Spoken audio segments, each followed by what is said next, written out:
Wyatt the Word Weaver here, coming to you for the second episode of Star Wars 101, which for those of y'all paying attention at home, and I know some of you are, is the fourth unscripted video series that I've started in the past 3 months, and that's not gonna come back to bite me at all, is it? So, this series, we're talking about the Star Wars universe. So, the first question we need to answer is, what is the Star Wars universe? Well, Star Wars, as I'm sure most of you know, takes place a long time ago in a galaxy far, far away.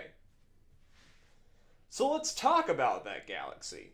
What is it? Well, the galaxy, which we generally just refer to as the Star Wars galaxy, is a spiral galaxy like our own. You know, it's set up, it's got arms going to where, and some of the arms have names, like there's the Tingle arm, that's the most well-known one. I actually don't know most of the names of the arms. I'll probably get into it in later episodes. So for those of you who aren't familiar with astrology, spiral galaxies are where a lot of the stars are basically grouped up into these arms that go around, where there are stars in between the arms, but the arms are the most dense places of where stars are. And that's, you know, stars have planets, and planets have things living on them, which is the real interesting part. So the center of the galaxy is referred to as the core, and star systems are often classified by where they lie in relationship to the core, and also in which arm they lie in. Okay? So closest to the core, we have the core star systems, which are at the core. Then there's the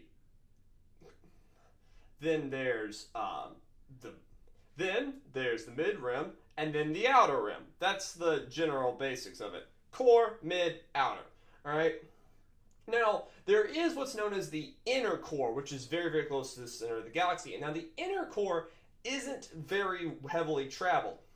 How does travel work in the Star Wars universe? So ships in the Star Wars universe are capable of faster than light travel using this thing called hyperspace. So ships with a hyperspace drive can jump anywhere. However, there are these things called hyperspace lanes. Because, like, when you're hyperspace jumping, you gotta be really careful, because if you smash into something, well, you're gonna die instantly. So, certain lanes are, you know, more traveled than others, alright?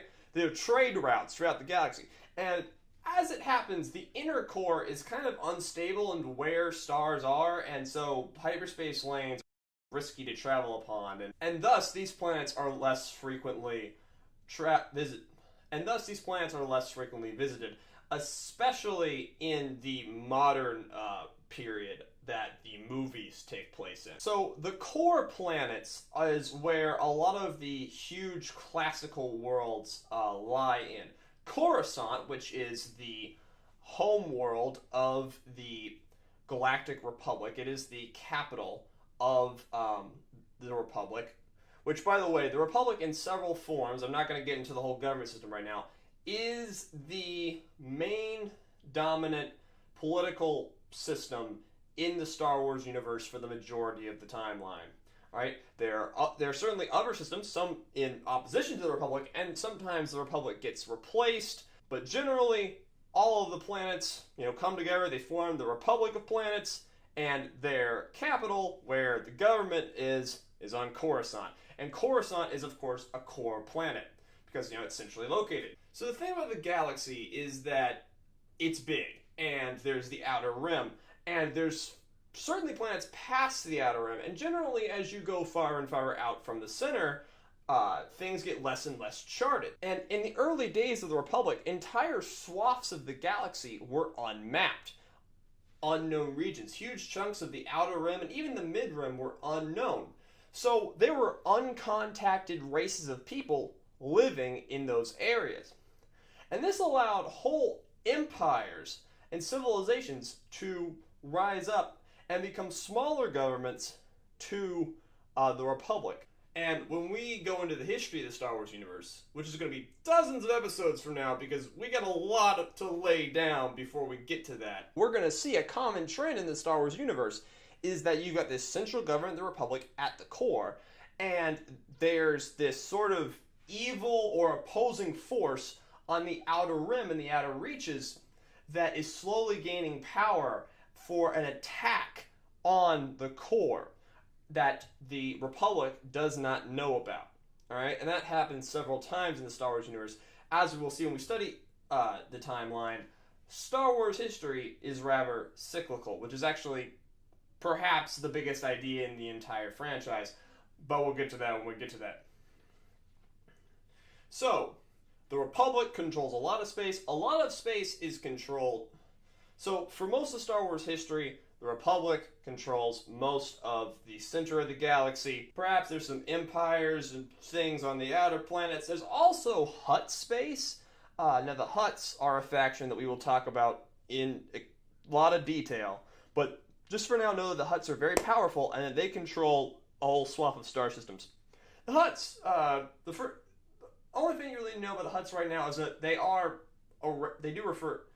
The only thing you need to know about the Hutts right now is that they do refer to a species in Star Wars. You may have, of course, know Jabba the Hutt, but they're also like a political faction and also a crime network. And actually, there are huge crime families and crime networks in the Star Wars universe, the most notable being the Black Sun.